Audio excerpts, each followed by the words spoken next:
Hello everyone, this is Deepika Meghwal. स्वागत है आपका चिकित्सा गाइड नर्सिंग एकेडमी के ऑनलाइन प्लेटफॉर्म पर। अभी तक हम पढ़ रहे थे ग्रोथ एंड डेवलपमेंट टॉपिक, जो हमारा यूनिट चल रहा था पहला चाइल्ड हेल्थ नर्सिंग का। उसके अंदर वेरियस टॉपिक पढ़ने के बाद हमने लास्ट क्लास में पढ़ा था एक्सीडेंट्स यानी कि बच्चों में होने वाली दुर्घटनाएं कौन कौन सी होती है, किन कारणों से होती है और किस तरीके से हम उन्हें प्रिवेंट या प्रिकॉशन कर सकते हैं। तो इसके बारे में हमने पढ़ा था। कुछ कॉमन एक्सीडेंट्स के बारे में हमने चर्चा की थी, जिसके अंदर सबसे पहला था पॉइजनिंग, यानी कि बच्चों में पॉइजनिंग केस होना आम बात होती है, क्योंकि हमारे घर के अंदर बहुत सारे ऐसे केमिकल्स होते हैं जैसे कीटनाशक दवाइयाँ, मिट्टी का तेल, फिनाइल। अगर हम उन्हें बच्चों के अप्रोच में रख देते हैं तो बच्चे ईजिली उसको खाने की कोई वस्तु समझ के निगल सकते हैं, पी सकते हैं और बच्चों को पॉइजनिंग होने की संभावना रहती है। नेक्स्ट मैंने आपको बताया था ड्राउनिंग, यानी कि बच्चे का डूब जाना भी एक तरीके का एक्सीडेंट होता है। जो ड्राउनिंग की अगर हमने बात की थी तो ड्राउनिंग की बच्चा जो है वो कहीं पर भी, यानी कि पानी के टब में भी डूब सकता है, संभावना है कि पानी में डूब सकता है, वो पानी के टैंक में, तालाब में, बरसात में अगर मस्ती कर रहा है बच्चा, तो ऐसी स्थिति में भी बच्चे के पानी में डूबने की संभावना रहती है। आगे मैं बात करती हूँ फॉलिंग की। फॉलिंग का मतलब ये होता है कि बच्चे का जो एक बॉडी पर कंट्रोल होता है नर्वस सिस्टम के थ्रू, वो हमारे अंदर पूरी तरीके से मैच्योर होता है, जबकि एक बच्चे के अंदर मैच्योर नहीं होता है। यानी कि बच्चा अगर गिरने वाला होता है तो वो खुद को नहीं संभाल सकता और बच्चा क्या करता है, उस जगह गिर सकता है। अगर उस समय बच्चा कुर्सी पे, खिड़की के आसपास साइकिल चला रहा है या फिर छत पे खड़ा है तो ऐसी स्थिति में बच्चे की मृत्यु भी हो सकती है ना। अगर छत पे खड़ा और बच्चा गिर गया, खुद पे कंट्रोल नहीं हुआ, तो बच्चे की मृत्यु हो जाएगी। इसके अलावा और कौन कौन से एक्सीडेंट्स हमने चर्चा में लिए थे। पहला था, नेक्स्ट था आपका इंजरी, किसी भी शार्प इंस्ट्रूमेंट से इंजरी होना, यानी कोई छोटा बच्चा है जो ब्लेड से खेल रहा है, चाकू से, कील से, कैंची, पिन, कांच के टुकड़े से, पतंग की डोर से, तो वहाँ पर उसको इंजरी होने की संभावना भी रहती है। नेक्स्ट हमने बात की थी बर्न की बात जब हमने की थी तो हमने बताया था कि गर्म पानी, जली हुई आँख से, गर्म तेल से, है ना, तेजाब से, गर्म दूध से, माचिस से, इनसे बच्चों को जलने की संभावना रहती है। नेक्स्ट हमने बात की थी इलेक्ट्रॉनिक करंट, यानी बच्चों के अंदर जो है करंट लगने की संभावना भी रहती है। बच्चों में करंट कैसे लग सकता है भाई? बिल्कुल लग सकता है।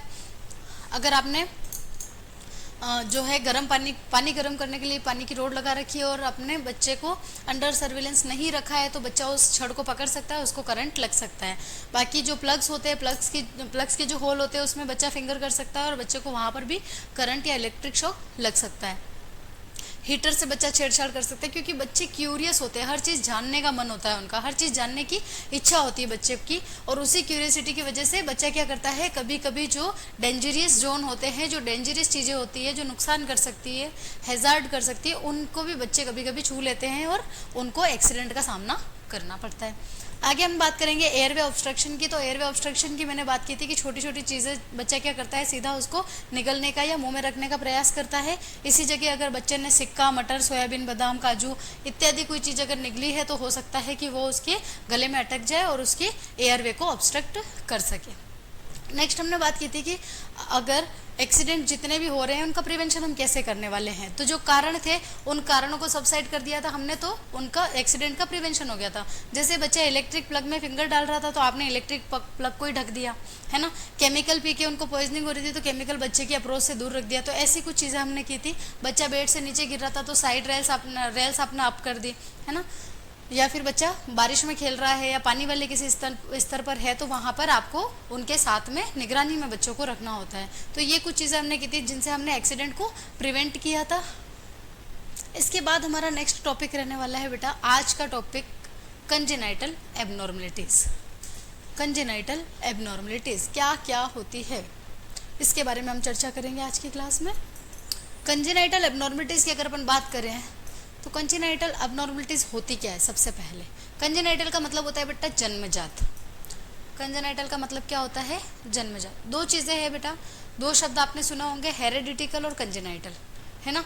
हेरेडिटी का मतलब है कि माता पिता से या जीन से उनको वो बीमारी मिली है, और कंजेनाइटल का मतलब होता है कि जब उन्होंने जन्म लिया था, जन्मजात उनको कोई ना कोई विकृति या कोई ना कोई एबनॉर्मलिटी बच्चा लेकर पैदा हुआ है। बात समझ में आ रही है? यानी कि हो सकता है कि उसको इंट्रा यूटेराइन लाइफ में या इंट्रायूटेराइन लाइफ के दौरान उसको कोई कॉम्प्रोमाइज़ करना पड़ा हो, चाहे वो न्यूट्रिशनल कॉम्प्रोमाइज़ हुआ है ना, चाहे वो हेल्थ रिलेटेड कॉम्प्रोमाइज़ हुआ, चाहे ग्रोथ रिलेटेड कॉम्प्रोमाइज़ हुआ, तो ये किसी भी कॉम्प्रोमाइज़ की वजह से बच्चे का जो शरीर का अंग है ना, शारीरिक रूप से, मानसिक रूप से वो पूरी तरीके से मैच्योर नहीं हुआ है ना, और वो किसी न किसी एबनॉर्मलिटी के साथ पैदा हुआ है, उसको हमने कह दिया आपका कंजेनाइटल एबनॉर्मलिटीज़ या कंजेनाइटल डिजीज़। वही दूसरी तरफ अगर मैं बात करती हूँ हेरिडिटी की, तो हेरिडिटी का मतलब होता है अनुवांशिक, है ना। दो शब्द है यहाँ पर, एक शब्द क्या है बेटा, कंजेनाइटल, है ना, हिंदी में लिख देती हूँ, है क्या, स्पेलिंग की दिक्कत ही नहीं रहेगी। सबसे पहला है जन्मजात, जिसको हमने कंजेनाइटल का नाम दिया। दूसरा है आपका आनुवांशिक,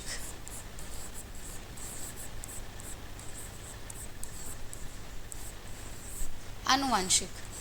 दोनों के अंदर फर्क क्या है बेटा, जन्मजात या कंजेनाइटल एबनॉर्मलिटीज का मतलब ये होता है कि बच्चा जन्म जब ले रहा है तब वो किसी ना किसी एबनॉर्मलिटी या असामान्यता के साथ पैदा हुआ है। हो सकता है उसे कोई मानसिक असामान्यता हो सकता है उसे कोई शारीरिक असामान्यता हो सकता है उसका शरीर का कोई अंग मैच्योर नहीं हुआ हो सकता है उसके शरीर का कोई अंग बना ही नहीं हो सकता है कि वो मानसिक रूप से ठीक नहीं हो, है ना। तो ये सारी चीज़ें जो है वो किसके अंदर आएगी बेटा, कंजेनाइटल, यानी जन्म के समय वो किसी ना किसी बीमारी, किसी ना किसी एबनॉर्मलिटी को लेकर जन्मा है। दूसरी तरफ हमने बात करनी है आनुवांशिक, यानी कि हेरिडिटिकल। हेरिडिटी का मतलब ये होता है ऐसी बीमारियां जो आपको जीन के थ्रू मिली है। जीन का मतलब आपके पेरेंट्स के जीनोम्स जो होते हैं, आपके क्रोमोसोम्स जो होते हैं आपके, यानी कि आपके माता पिता से आपको जो बीमारी मिली है या फिर आपकी जनरेशन से जो आपको बीमारी मिली है, उसको हम कहने वाले हैं हेरिडिटिकल या फिर आनुवांशिक बीमारियां। फॉर एग्जाम्पल, मेरे पेरेंट्स को शुगर था और मुझे शुगर हुआ है, तो वो कहीं ना कहीं हो सकता है, संभावना है कि मुझे जीन के माध्यम से वो बीमारी मेरे अंदर ट्रांसफ़र हुई हो सकता है कि आपके किसी के पेरेंट्स या माता की किसी के मल्टीपल प्रेगनेंसी रही हो और उसी की बच्ची की मल्टीपल प्रेगनेंसी रहने वाली है, तो इसका मतलब हो सकता है मल्टीपल प्रेगनेंसी का जो एबनॉर्मलिटी है वो उन्हें हेरिडिटिकल है। संभावना है कि उनके पेरेंट्स से जीन के माध्यम से उनको वो बीमारी या वो एबनॉर्मलिटी मिली है। तो दोनों का मतलब आप समझ गए बेटा, जन्मजात का मतलब जन्म के समय वो बीमारी हुई है, जबकि आनुवंशिक का मतलब जीन के थ्रू आपको वो बीमारी मिली है। क्लियर बात है। दोनों चीज़ों का मतलब समझने के बाद हम टॉपिक की तरफ बढ़ने वाले हैं, जो टॉपिक है हमारा जन्मजात, ना कि आनुवंशिक। ठीक है, चलो। कंजेनाइटल एबनॉर्मलिटीज या एनोमलीज। कंजेनाइटल एनोमलीज का मतलब यह है कि जन्म के समय, शिशु के जन्म के समय उपस्थित स्वास्थ्य समस्याएं सामान्यतः कंजेनाइटल एनोमलीज कहलाती है। उनमें क्या क्या हो सकता है, बच्चे की स्ट्रक्चर से रिलेटेड, फंक्शन से रिलेटेड, है ना, या फिर बायोकेमिकल रिलेटेड डिजीज़ उनको हो सकती है या एबनॉर्मलिटीज़ उनको हो सकती है। स्ट्रक्चर रिलेटेड, मैंने आपको एक डिजीज़ के बारे में हमने लास्ट क्लास में चर्चा की थी कि बच्चे को क्या हो सकता है, क्लेफ्ट लिप और क्लेफ्ट पैलेट हो सकता है, यानी कि बच्चे का जो लिप है वो पूरी तरीके से नहीं बन पाया है और उसी की वजह से बीच में एक खाँच रह गई है, उसको हमने क्लेफ्ट लिप के नाम से जाना था। और वो क्लेफ्ट लिप क्या हो रहा है, स्ट्रक्चर सही से नहीं बन पा रही है ना।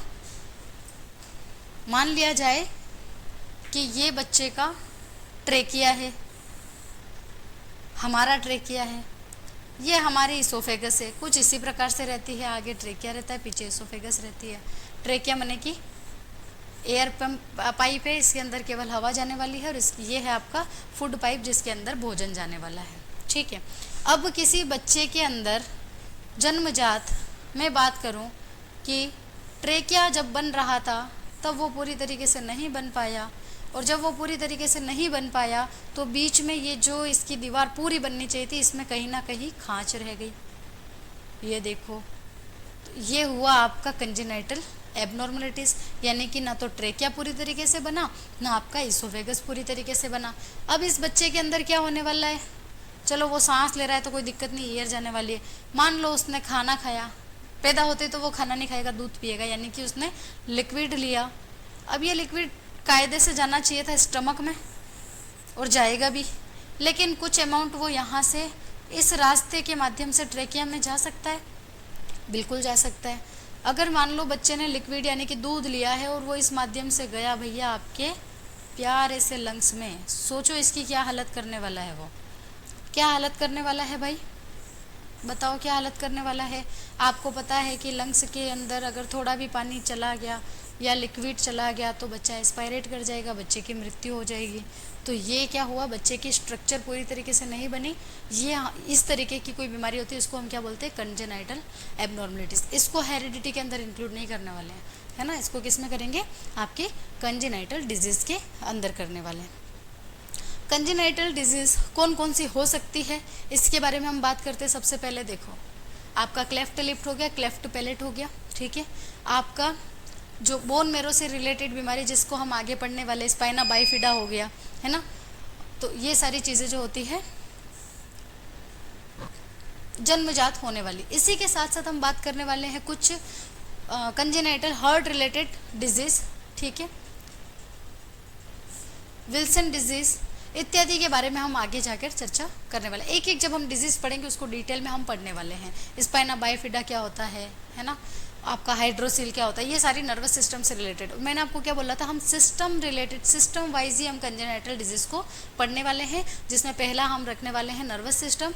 नर्वस सिस्टम से रिलेटेड कौन कौन सी कंजेनाइटल डिजीज़ हो सकती है वो हम डिटेल में पढ़ेंगे, उसके बाद हम आगे बढ़ेंगे, ठीक है भाई। कारण की अगर हम बात करें, अभी तक हमने क्या समझा है, कंजेनाइटल एबनॉर्मलिटीज़ होती क्या है।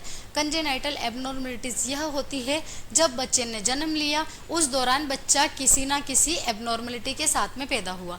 हो सकता है उसके शरीर की स्ट्रक्चर प्रॉपर नहीं बनी हो सकता है उसके शरीर की स्ट्रक्चर बन गई है लेकिन वो काम करने लायक नहीं रही हो, है ना। या फिर हो सकता है उसको मेंटल डिजीज़ कोई रहे, या फिर कोई ना कोई बायोकेमिकल डिजीज़ उसकी हो सकती है।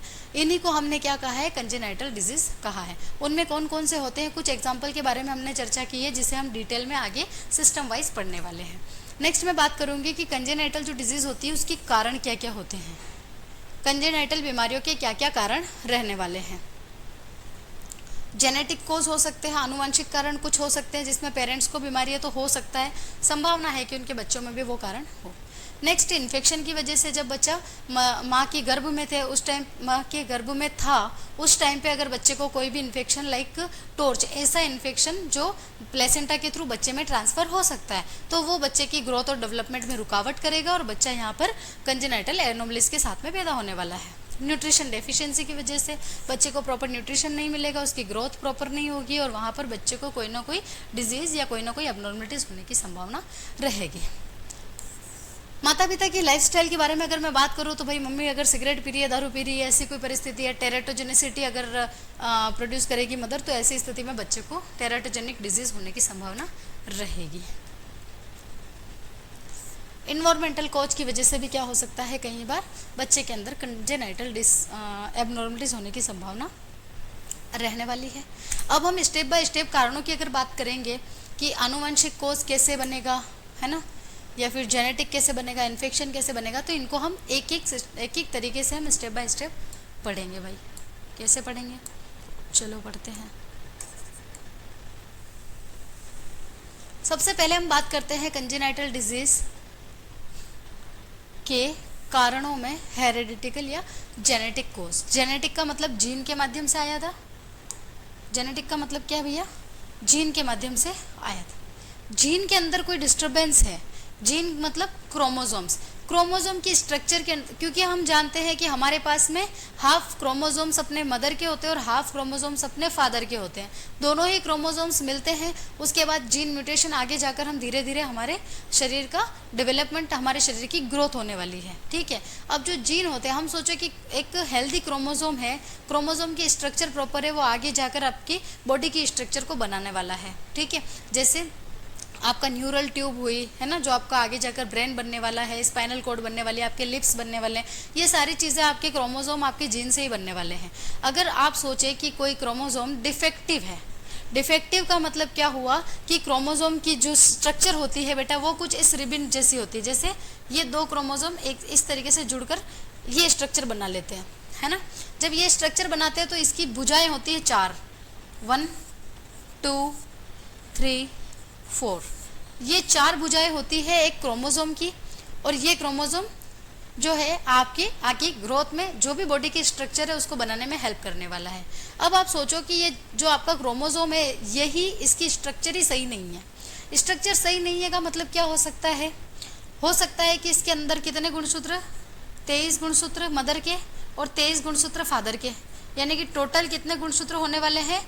46 गुणसूत्रों में से कोई एक गुणसूत्र की संख्या कम हो, कोई गुणसूत्र 21 नंबर का गुणसूत्र माइनस है, 16 नंबर का गुणसूत्र माइनस है ना। तो 46 गुणसूत्र में कोई एक पेयर, गुणसूत्रों का पेयर होता है, जोड़ा होता है ना, 23 का जोड़ा हम कहते हैं इसको, है ना। 23 पेयर क्रोमोसोम, 23 पेयर होते हैं ना, माता पिता के मिला के एक जोड़ा बनता है। तो पेयर क्रोमोसोम है, मान लो इनमें से कोई एक पेयर मिस है, तो जब क्रोमोसोम के पेयर मिस है इसके अंदर जी, तो फिर वहाँ पर क्या होगा कि कोई ना कोई एबनॉर्मलिटी या स्ट्रक्चर में कोई ना कोई डिफेक्ट यहाँ पर आने वाला है, ठीक है। जैसे हम ट्राइसोमी, मोनोसोमी के नाम से भी जानते हैं। अगर ट्राइसोमी होगी तो आगे जाके बच्चे में डाउन सिंड्रोम की कंडीशन आएगी। सेम चीज़ अगर मोनोसोमी होगी तो बच्चे में टर्नर सिंड्रोम की परिस्थिति भी हो सकती है।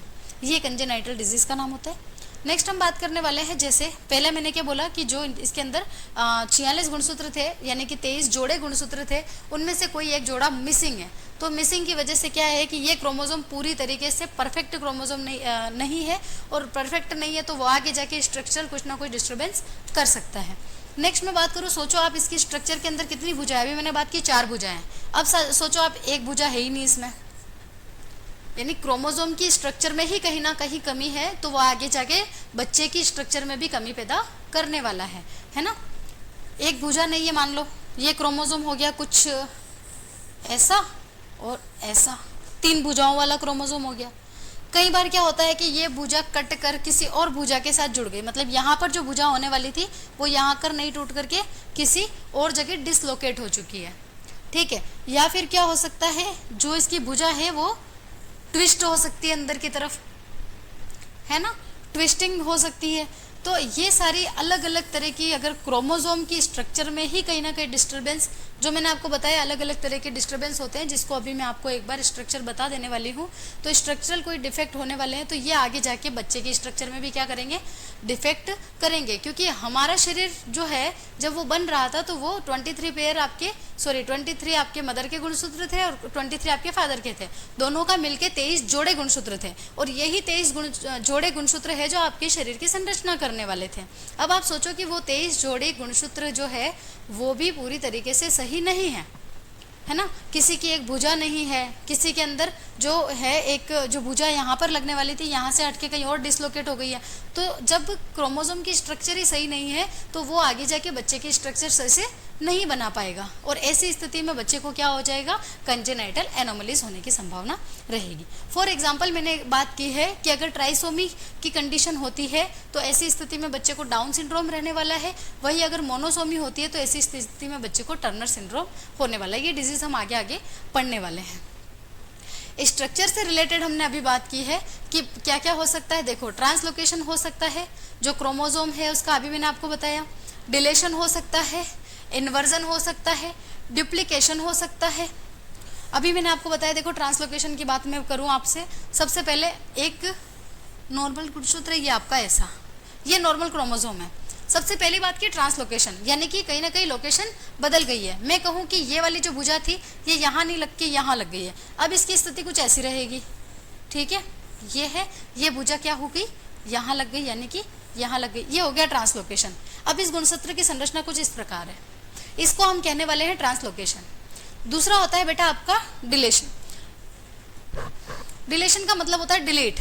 डिलेशन का मतलब क्या है बेटा, डिलीट, यानी एक भुजा डिलीट हो गई है, केवल 3 भुजाएं इसके अंदर रहने वाली है, तो इसको हम डिलेशन कहते हैं। इन्वर्जन का मतलब क्या होता है, ये भुजा इसी के अंदर धस चुकी है, एक भुजा दूसरी भुजा के अंदर धस चुकी है, अंदर ही इन्वर्ट हो चुकी है, उसको हम बोलेंगे इन्वर्जन, ठीक है। इसी के बाद में डुप्लीकेशन। डुप्लीकेशन का मतलब क्या होता है कि ये तो 4 भुजाएं हैं और एक भुजा का एक्स्ट्रा डुप्लीकेशन, यानी एक्स्ट्रा भुजा कहीं पर भी लग चुकी है, ये होता है डुप्लीकेशन, ठीक है। तो ये क्या हो रहा है कि स्ट्रक्चर रिलेटेड, यानी कि क्रोमोसोम की स्ट्रक्चर ही यहाँ पर सही नहीं है, तो आगे जाके बच्चे के अंदर भी डिजीज होने वाली है। क्या हो सकता है, क्राई डू चैट सिंड्रोम हो सकता है। इसके अंदर क्या होता है कि बच्चा जब क्राई करता है, जब रोता है, तो बच्चे की जो रोने की आवाज़ होती है वो बिल्ली की तरह आती है, ठीक है। ऐसा कुछ साउंड वहाँ पर बच्चे का देखने को मिलता है। विलियम सिंड्रोम है, केट आई सिंड्रोम है, चैट 20 सिंड्रोम है, एंगेलमेंट सिंड्रोम है। ये कुछ सिंड्रोम्स, कुछ डिजीज ऐसी है जो आपके क्रोमोसोम की जो संरचना है उसके सही नहीं होने की वजह से बच्चे में ये कुछ विकृतियां देखने को मिली है। आगे हम बात करेंगे सिंगल जीन एनोमली। अगर सिंगल जीन एनोमलीज जैसे ऑटोसोमल डोमिनेंट डिसऑर्डर है, जैसे कि हंटिंगटन डिजीज हम पढ़ते हैं, तो वो क्या होता है, ऑटोसोमल डोमिनेंट डिजीज मानी जाती है। ठीक है, एक होता है डोमिनेंट और एक होता है रिसेसिव। डोमिनेंट यानी जिसका प्रभाव पड़ता है, एक प्रभावशाली, और आपका रिसेसिव मतलब होता है आपका नॉन डोमिनेंट, जिसको हम कह सकते हैं अप्रभावशाली। ठीक है, तो अगर ऑटोसोमल डोमिनेंट डिसऑर्डर की मैं बात करूं तो वहां पर आपका एक एग्जांपल रहने वाला है हंटिंगटन डिजीज। ये होती है आपकी ऑटोसोमल डोमिनेंट डिसऑर्डर की वजह से, यानी कि आपका सिंगल जीन एनोमलीज है उसकी वजह से पर्सन के अंदर ये डिजीज रह रही है। दूसरे में बात करती हूँ ऑटोसोमल रिसेसिव डिसऑर्डर की, तो इसका एग्जाम्पल होता है आपका सिक्कल सेल एनीमिया। आप सभी ने सिक्कल सेल एनीमिया का नाम सुना होगा, सिक्कल सेल एनीमिया का नाम आपने सुना होगा, जिसके अंदर ये क्या है बेटा, एनीमिया है ना। एनीमिया का मतलब क्या है, कहीं ना कहीं हीमोग्लोबिन की कमी हो रही है। हीमोग्लोबिन की कमी क्यों हो रही है, क्योंकि आरबीसी यहाँ पर क्या है, आरबीसी आपकी यहाँ पर क्या है, सिक्कल टाइप की है। जो आरबीसी की जो स्ट्रक्चर है वो कुछ हांसिए के टाइप हो रही है, जैसे एक राउंड शेप होनी चाहिए थी, राउंड शेप नहीं, ये होती है आपकी नॉर्मल आरबीसी, है ना, डिस्कोइडल शेप की, राउंड नहीं होती है, डिस्कोइडल शेप की होती है ना, दोनों तरफ डिस्क बननी होती है, इस तरीके से डिस्कोइडल शेप की होती है, 7.2 माइक्रोन की, 7.2 ये इसकी साइज होती है और ये इसकी स्ट्रक्चर होती है। ठीक है, इसको ऊपर से देखेंगे तो कुछ राउंड दिखेगी, डिस्क जैसी दिखेगी, है ना, और नीचे से देखेंगे तो भी एक राउंड डिस्क जैसे दिखेगी। तो इस तरीके की एक आपकी आरबीसी की स्ट्रक्चर है। अगर ये इस तरीके की हो जाए मान लो, है ना, ये इस तरीके की हो गई, एबनॉर्मल इसकी स्ट्रक्चर हो गई, तो ऐसी स्थिति में क्या होता है, ये हीमोग्लोबिन को प्रॉपर कैरी नहीं कर पाएगी, है ना, हीमोग्लोबिन से जुड़ नहीं पाएगी, हीमोग्लोबिन ऑक्सीजन को कैरी नहीं कर पाएगा और पर्सन को क्या हो जाएगा, एनीमिया। तो ये एनीमिया किसकी वजह से हो रहा है, आपकी आरबीसी की स्ट्रक्चर डिस्टर्ब होने की वजह से हो रहा है। इसी को हम क्या कहते हैं, सिक्कल सेल एनीमिया, जो एक प्रकार का ऑटोसोमल रिसेसिव डिसऑर्डर होता है।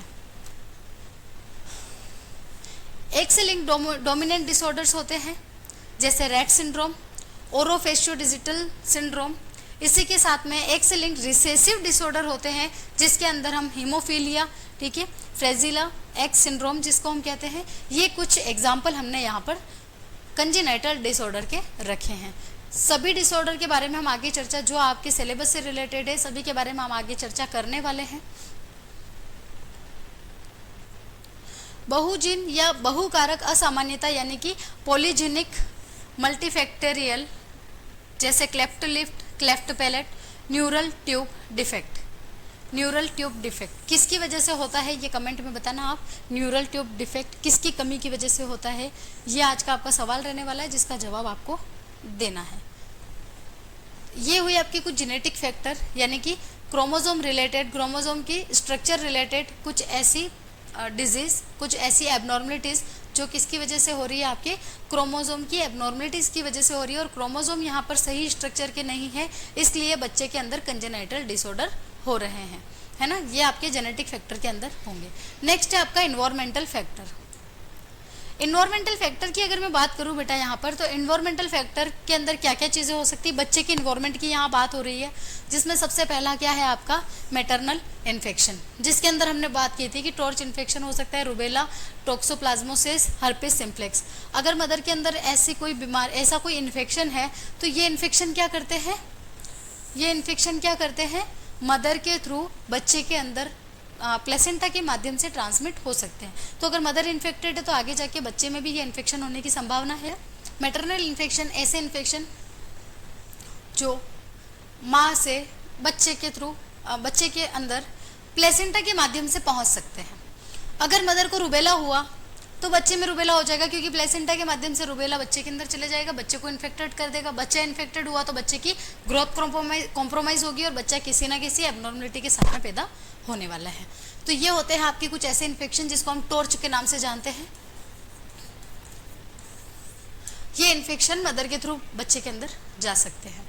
नेक्स्ट हमने बात की और कौन से कारण हो सकते हैं बेटा, मैटरनल डिजीज, कुछ ऐसी बीमारियां जो मदर के अंदर है जब बच्चे मदर ने प्रेगनेंसी कंसीव की है और उस दौरान भी ये बीमारियां हैं, तो वो बच्चे में कहीं ना कहीं क्या करेगी, ग्रोथ रिलेटेड एबनॉर्मलिटीज़ पैदा कर सकती है। जैसे मैं बात करती हूँ डायबिटीज़ की या आयोडीन डेफिशिएंसी सिंड्रोम की। अगर मदर डायबिटिक है तो डायबिटिक की वजह से क्या होगा, मदर का शुगर लेवल बढ़ा हुआ होगा, है ना, मदर का इंसुलिन लेवल कम होगा। अगर मदर का जो ब्लड है बच्चे की तरफ ट्रांसमिट हो रहा है तो ऑब्वियसली शुगर का अमाउंट भी क्या होगा, ज़्यादा ट्रांसमिट होगा, बच्चे के अंदर एबनॉर्मलिटीज़ होने की संभावना बढ़ जाएगी, उसका शुगर लेवल बढ़ रहा है क्योंकि। दूसरा मैं बात करती हूँ, अगर कोई मदर डायबिटिक है तो उसका ब्लड क्या है, जो है उसके अंदर शुगर अमाउंट ज़्यादा है तो उसका फ्लो कम होगा, और फ्लो कम होगा तो प्लेसेंटल इनसफिशिएंसी होगी, यानी कि प्लेसेंटा के थ्रू बच्चे में जो ब्लड है वो प्रॉपर मात्रा में नहीं जा पाएगा और बच्चे को प्रॉपर ब्लड नहीं मिलेगा, तो भी बच्चे में एबनॉर्मलिटी या ग्रोथ रिलेटेड डिफेक्ट देखने को मिल सकते हैं। दूसरा है आयोडीन डेफिशिएंसी सिंड्रोम।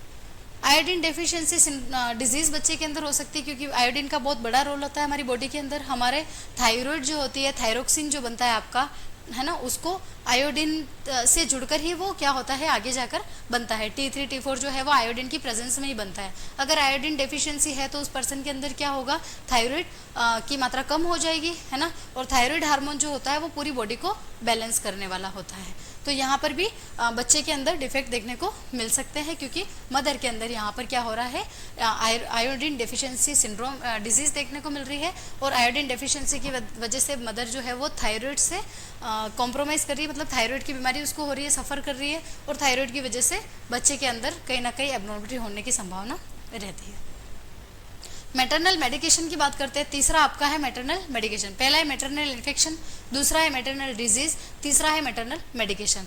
यानी कुछ ऐसी दवाइयाँ जो मदर प्रेगनेंसी के दौरान लेती है और वो दवाइयाँ प्लेसेंटा के माध्यम से बच्चे के अंदर भी जा सकती है। इसीलिए कहा जाता है कि प्रेगनेंसी के अंदर कोई भी दवाई अगर लेनी है तो आपको विदाउट प्रिस्क्रिप्शन नहीं लेनी है, आपको डॉक्टर से कंसल्ट कर कर ही दवाई लेनी है। इवन आपको पैरासीटामोल भी लेनी है, बुखार की गोली, सर्दी जुकाम की कोई भी गोली अगर आपको लेनी है तो बिना डॉक्टर कंसल्टेशन नहीं लेनी है। ऐसा इसलिए कहा जाता है क्योंकि बहुत सारी ऐसी दवाइयाँ होती है जो प्लेसेंटा के माध्यम से बच्चे तक पहुंच जाती है, क्योंकि हम जानते हैं सर्दी जुकाम मदर को हो रहा है, बच्चे को नहीं हो रहा है, तो बच्चे को तो आप बिना मतलब के मेडिसिन दे रहे हो ना, तो उसको नुकसान करेगी, है ना।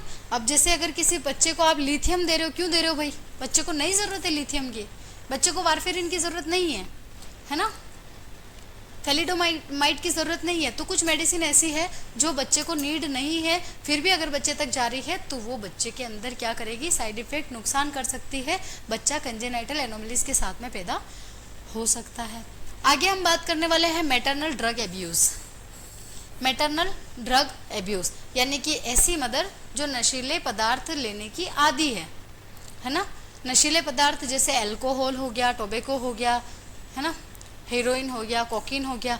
कुछ ऐसी माता है जो अल्कोहल लेती है, तंबाकू च्युइंग करती है, हेरोइंस कोकिन्स लेती है, बड़े लेवल की माताएं होती है। ये थोड़ा अल्ट्रा प्रो मैक्स लेवल की जो मदर्स होती है, तो वो प्रो मैक्स लेवल की जो मदर होती है बेटा, उनकी वजह से उनके बच्चों के अंदर भी कंजेनाइटल एनोमलीज होने की संभावना बढ़ जाती है, क्योंकि ये बच्चे को क्या करती है, नुकसान करती है। ये आपके प्लेसेंटा के माध्यम से बच्चे तक पहुंचते हैं और ये टेरेटोजेनेसिटी करते हैं। क्या करते हैं, टेरेटोजेनेसिटी करते हैं, ठीक है। नेक्स्ट हम बात करने वाले हैं मैटरनल रेडिएशन एक्सपोजर। इसीलिए कहा जाता है कि प्रेगनेंसी के दौरान बार बार एक्सरे, सिटी स्कैन, एमआरआई नहीं करवानी चाहिए।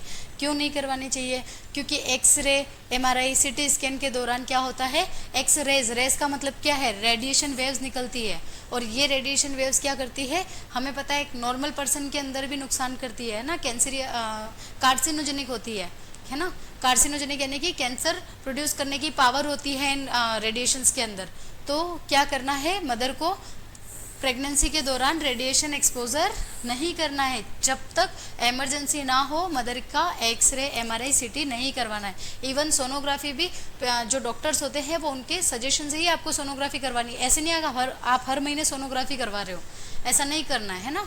आपको कोई भी जांचें हो, वो सारे जितने भी इन्वेस्टिगेशन है स्पेशली रेडिएशन रिलेटेड, वो सारे डॉक्टर की कंसल्टेशन से ही करने हैं, और जब तक इमरजेंसी नहीं हो किसी भी प्रकार का रेडिएशन एक्सपोजर नहीं करना होता है। ये रेडिएशन बच्चे के अंदर नुकसान करते हैं।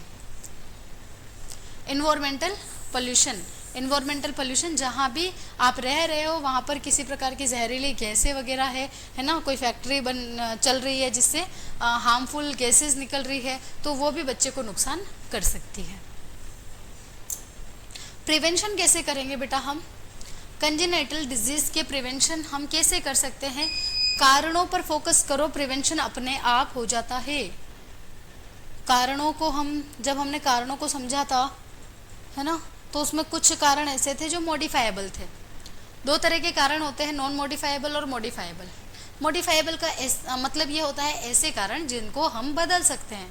नॉन मॉडिफाइबल का मतलब ये होता है ऐसे कारण जिनको कोई भी नहीं बदल सकता।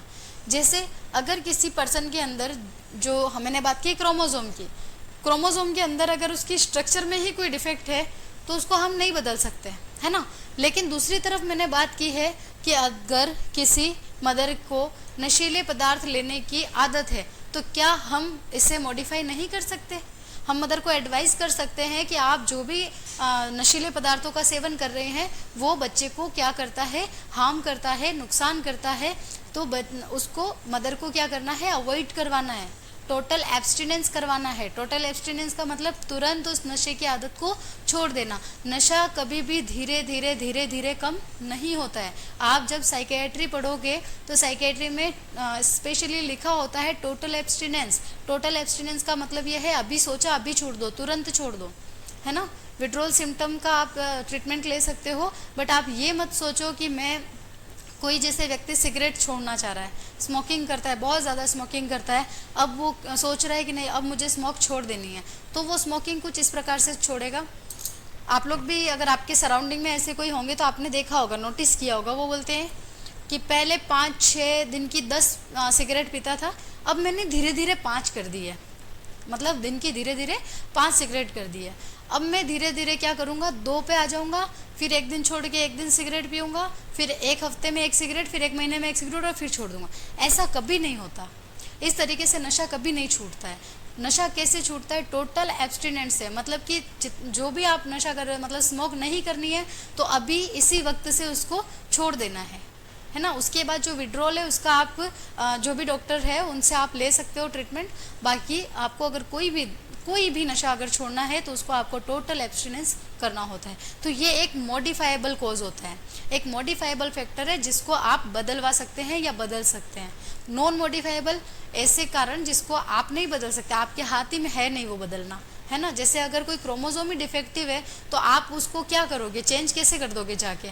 ऐसा तो है नहीं कि अगर किसी क्रोमोसोम की स्ट्रक्चर कुछ इस प्रकार थी, मतलब एक था ही नहीं तो आपने अपना क्रोमोसोम ले जाके यहाँ पे जोड़ दिया, अब ये हो गया भाई बराबर, अब कोई दिक्कत नहीं आएगी बच्चे को, ऐसा नहीं होता है ना, ऐसा कभी नहीं होता है। तो कुछ नॉन मॉडिफाइबल कॉज होते हैं। इसके अलावा जो मॉडिफाइबल कॉज है उन पे आप काम कर सकते हो प्रिवेंशन करवाने के लिए, है ना। कुछ ऐसी चीज़ें हैं जिनको आप क्या कर सकते हो, ठीक कर सकते हो। सबसे पहले मैं बात करती हूँ कौन कौन से फैक्टर होते हैं, किस तरीके से हम उसको कम कर सकते हैं। सबसे पहले जन स्वास्थ्य रोकथाम उपायों के द्वारा जन्मजात विकृतियों की फ्रीक्वेंसी के जोखिम यानी कि रिस्क फैक्टर को हटाकर, ओ भाई ये तो जो मैंने आपको बताया वही लिख दिया, हटाकर प्रोटेक्टिव फैक्टर को बढ़ाकर प्रिवेंट कर दिया जाता। यही तो बताया मैंने आपको, अभी मैंने अपनी भाषा में बोला ना, ये थोड़ा किताब की लैंग्वेज आ गई। मतलब तो यही निकल रहा है कि आपको रिस्क फैक्टर को हटा देना है, यानी रिस्क फैक्टर जिनकी वजह से हो रही थी प्रॉब्लम उनको हटा देना है और प्रोटेक्टिव फैक्टर को बढ़ा देंगे, ताकि क्या हो जाएगा बच्चे के अंदर संभावना का। चलो अब एक बार पीछे चलते हैं, क्या क्या आ रहा था भैया। अनुवांशिक कारणों को छोड़ दो भाई, इनको तो हम बदल ही नहीं सकते चाहे कुछ भी हो जाए। हाँ चलो यहाँ पे आ जाते हैं। अगर मैटरनल इन्फेक्शन है तो अपन इन्फेक्शन को ट्रीट कर सकते हैं, हाँ भाई बिल्कुल कर सकते हैं। मैटरनल डिजीज़ हो रही है तो आप डिजीज़ का ट्रीटमेंट जो है वो मदर साथ के साथ में लेगी तो बच्चे को नुकसान होने की संभावना कम रहेगी। मैटरनल मेडिकेशन, ऐसी कोई बीमारी चल रही है तो आपने को ऐसी कोई दवाई चल रही है तो वहाँ पर प्रेगनेंसी के दौरान ये दवाइयाँ मदर को नहीं लेनी होती, और जब तक अगर ये दवाइयाँ चल रही है आप प्रेगनेंसी कंसीव ना करें। जब आपका ट्रीटमेंट पूरा हो जाए उसके बाद आप प्रेगनेंसी कंसीव करें। मैटरनल ड्रग एब्यूज़, यानी कि मदर एल्कोहल ले रही है, आप मना कर दो मत लो भाई, तंबाकू मत खाओ, हेरोइन कोकेन वगैरह मत लो, ठीक है। इसके अलावा रेडिएशन की वजह से हो रहा था तो आप एक्सरे MRI स्कैन मत करवाओ, है ना। अगर आप ऐसे किसी इन्वायरमेंट में रह रहे हो जो पोल्यूशन की वजह से अगर कोई दिक्कत हो रही है तो आप पोल्यूटेंट इन्वायरमेंट को हटा सकते हो, है ना। आप किसी और जगह शिफ्ट हो जाओ, या फिर और ऐसे कोई कारण है जिनकी वजह से हम बचा सकते हैं इनको। लाइफस्टाइल मॉडिफिकेशन कर सकते। न्यूट्रिशन डेफिशिएंसी अगर मदर का न्यूट्रिशन प्रॉपर नहीं है और न्यूट्रिशन डेफिशिएंसी की वजह से बच्चे में दिक्कत आ रही है तो मदर का न्यूट्रिशन लेवल क्या करना पड़ेगा, बढ़ाना पड़ेगा। इन्फेक्शन की वजह से हो रहा है, मदर की पर्सनल हाइजीन को इम्प्रूव करवाना पड़ेगा। तो ऐसे बहुत सारे मॉडिफाइबल कॉज यहाँ पर देखने को मिले हैं जिनकी वजह से हम क्या कर सकते हैं बेटा, यहाँ पर कंजेनाइटल एनोमलीज को प्रिवेंट कर सकते हैं। आगे बढ़े क्या? चलो, पहली बात तो यही है कि रिस्क फैक्टर को कम कर दो, प्रोटेक्टिव फैक्टर को बढ़ा दो, तो आप कंजेनाइटल डिसऑर्डर को कम कर सकते हो। दूसरा आप क्या कर सकते हो, और भी कौन कौन से प्रयास यहाँ पर निम्नलिखित प्रयास शामिल किए गए हैं। किशोरियों एवं माताओं के लिए स्वास्थ्यवर्धक आहार सुनिश्चित करें एवं सुनिश्चित करें करना है, जिसमें विभिन्न प्रकार की सब्जियां, फल, ये अभी हमने बात की है कि क्या करना है, न्यूट्रिशन लेवल को बढ़ा देना है। यही तो बात की है हमने, न्यूट्रिशन लेवल को क्या कर देना है, बढ़ा देना है ना, जिसकी वजह से कंजेनाइटल डिजीज होने की संभावना कम हो जाए। इसके अलावा जो भी न्यूट्रिशन ले रहे हैं उसमें प्रॉपर विटामिन्स, प्रॉपर जो न्यूट्रिएंट्स उसके अंदर होने चाहिए, साथ के साथ फोलिक एसिड, है ना, ये सारी चीज़ें भी अगर शामिल करेंगे तो बच्चे के अंदर कंजेनाइटल एनोमलीज होने की संभावना कम हो जाए। क्योंकि हम जानते हैं फोलिक एसिड की वजह से क्या होता है, न्यूरल ट्यूब डिफेक्ट होता है। अगर फोलिक एसिड की कमी रही बच्चे के अंदर न्यूरल ट्यूब डिफेक्ट हो जाएगा। तो अगर फोलिक एसिड ले रहा है तो न्यूरल ट्यूब डिफेक्ट नहीं होगा। ये देखो, एक बीमारी तो हमने ऐसे ही बचा ली, है ना। नेक्स्ट हम बात करेंगे माताओं द्वारा हार्मफुल सब्सटेंस। अभी हमने बात की, हार्मफुल सब्सटेंस ले रहे हैं तो उनको छुड़वा दो भैया, ठीक है। नेक्स्ट हम बात करते हैं गर्भवती महिलाओं की उम्र। जब भी चाइल्ड बियरिंग मदर होती है, ऐसी स्थिति में क्या करना होता है, यात्रा नहीं करने देनी है, बहुत ज़्यादा वज़न नहीं उठवाना है। ये सारी चीज़ें तो हमको साथ के साथ बताई जाती है। जब भी आप किसी प्रेग्नेंट महिलाओं को देखते हो तो आप खुद ही उनको बोलते हैं ज़्यादा भार नहीं उठाना है, ज़्यादा ट्रैवलिंग नहीं करनी है ना। तो ये सारी चीज़ों का भी ध्यान रखना होता है। ऐसी स्थिति में बच्चे को कंजेनाइटल डिजीज़ होने की संभावना क्या हो जाएगी, कम हो जाएगी। आगे हम बात करते हैं गर्भावस्था के दौरान खतरनाक पदार्थ, हैवी मेटल्स, है ना, पेस्टिसाइड्स अगर यूज में ले रहे हैं तो ऐसी स्थिति में भी क्या हो सकता है, बच्चे को कंजेनाइटल एनोमलीज हो सकती है।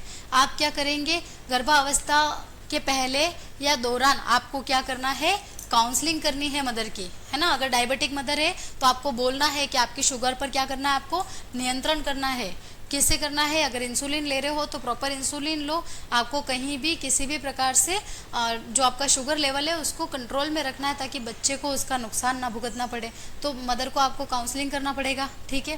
गर्भवती महिलाओं की दवाइयों एवं मेडिकल रेडिएशन जैसे एक्सरे वगैरह का आपको सावधानी पूर्वक यूज़ करना है या फिर नहीं करना है जब तक ज़रूरत ना हो।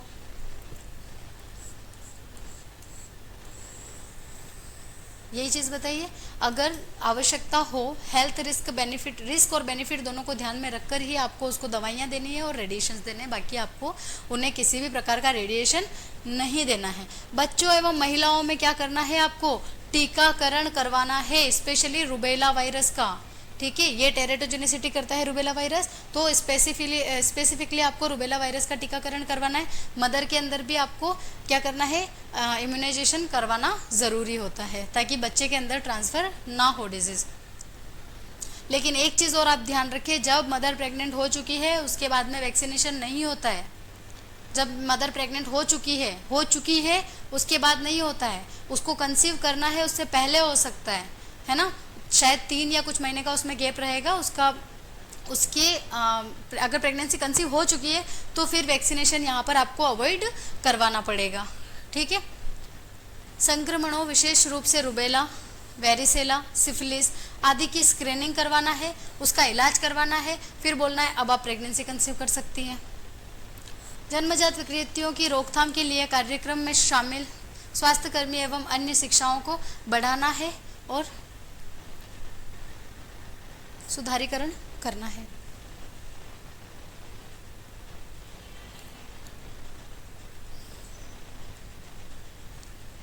यहाँ तक हमने ऑल ओवर जितने भी कंजेनाइटल डिसऑर्डर थे इनके बारे में हमने चर्चा की थी। कंजेनाइटल डिसऑर्डर्स क्या होते हैं, किस कारण से होते हैं, जिसमें स्पेसिफिकली हमने जेनेटिक फैक्टर पढ़ा था, इन्वायरमेंटल फैक्टर पढ़ा था, उनको कैसे प्रिवेंट किया जा सकता है इसके बारे में हमने बात की थी।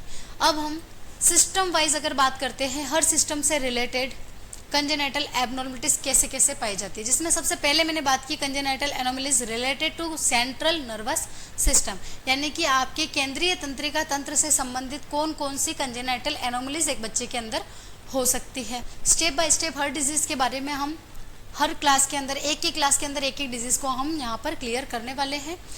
अभी तक आपको कंजेनाइटल एनोमलीज के बारे में जो भी जानकारी दी है, आई होप आपको यहाँ तक सब कुछ समझ में आया होगा। अगली क्लास में हम डिजीज़ रिलेटेड डिजीज़ पोर्शन को हम स्टार्ट करने वाले हैं, यानी कंजेनाइटल एबनॉर्मलिटीज़ के अंदर सबसे पहले मैंने क्या बताया आपको, सेंट्रल नर्वस सिस्टम, यानी सेंट्रल नर्वस सिस्टम के अंदर कौन कौन सी बीमारियों को हम शामिल करेंगे, इनके बारे में हम डिटेल में पढ़ने वाले हैं। तब तक के लिए थैंक यू सो मच।